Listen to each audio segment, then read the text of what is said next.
What's up, guys? Chris Cardo back here with another RC fix-it build video. Obviously, got my Typhon over here. Just want to give a small little update on that. I've already got the RC, I believe it's RC all-wheel drive, metal drive shafts. I plan on doing a run video here pretty soon. Got this thing ready to go. I did not install the hot racing slipper gear yet, as well as I had to fix the other one. I went ahead and ordered the hot racing, I think it was a 53 spool that I put in this one. So getting a little bit more speed out of this one. I'll have to do a little run video with this bad boy soon. But anyways, let's move on to my next issue that I have with Arrma right now, which, as you can see, this is the 8S ESC that I have pulled out of my Creighton. I'm gonna try it in here before I just go out and purchase one of these. And then I'm gonna take this 2050 out and I'm gonna put the Creighton motor in here, which I was planning to do today, which looks like I'm gonna be prolonged from doing.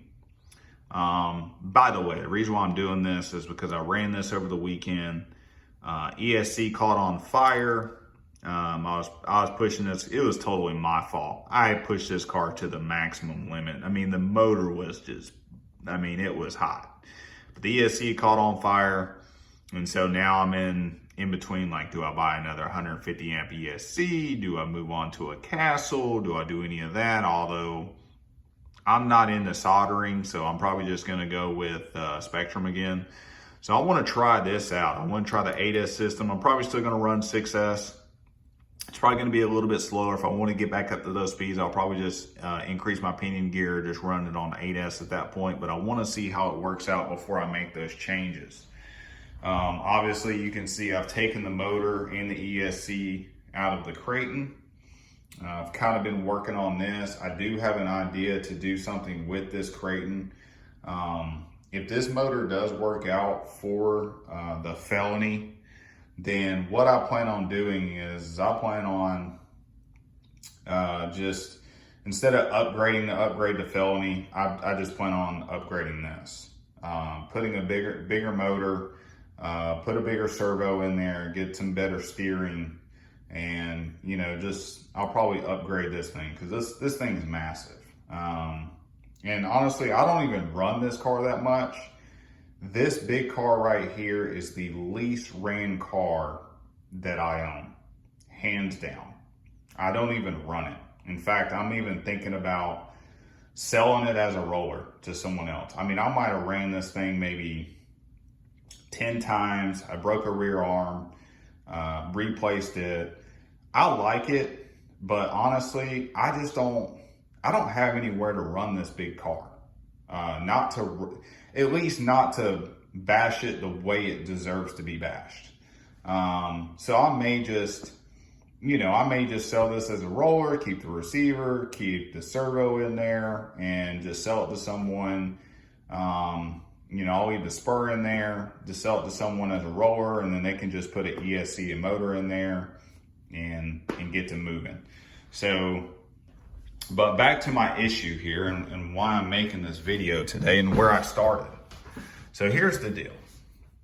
This is the first time that I have really, taken the motor out, done anything with the Creighton 8S that I own, because I haven't really ran it. I haven't really needed to, other than, fix the arm that broke or cracked. It's just stuff like that, like nothing serious. Get the ESC out, get the motor out, and here we are. Get this pinion off. The pinion itself, by the way, wasn't even on there tight. And I've already sent Arrma an email explaining that this set screw in this pinion, it was already stripped. And keep in mind, I have not replaced the pinion. I have not taken it off. I literally have not done anything with this car up until today.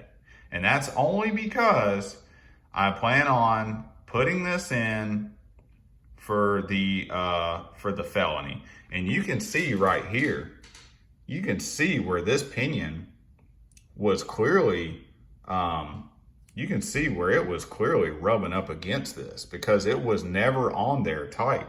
So when I got this ready to run, you know, a lot of people are like, hey, you need to always go through all your screws, go through everything. Well, you know what? I wish I would have that day instead of throwing some batteries in there and being all excited and getting this thing out there and running it, because this thing was never tightened. I mean, I've been dealing with a loose pinion since I got this thing. And honestly, I'm not happy about it. I mean, even if I did go through this, I would have been taking this back to Hobbytown and get my money back, because this pinion screw, this set screw that holds onto the motor was already stripped directly from Arrma. Unless somebody at Hobbytown, you know, sometimes I know they take the cars out and do whatever, but I doubt they did that. I mean, mine was boxed up and everything. It was brand new. So it had all the plastic on it. So I'm pretty sure Hobbytown didn't have anything to do with that. Now I'm upset right now, and the quality control at Arrma right now, I mean, it's like, do you guys not even think about this stuff?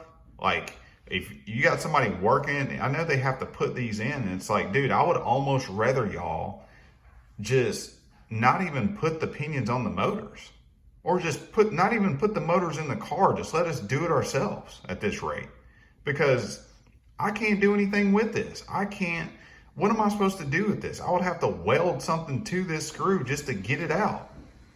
I mean, this is ridiculous, dude. And I mean, what do these things cost? Like $17, and then plus like what, a set screw? I mean, come on, Arrma. I mean, come on. I mean, it's not that hard. It's really not that hard. Like, check over your products before you ship them out.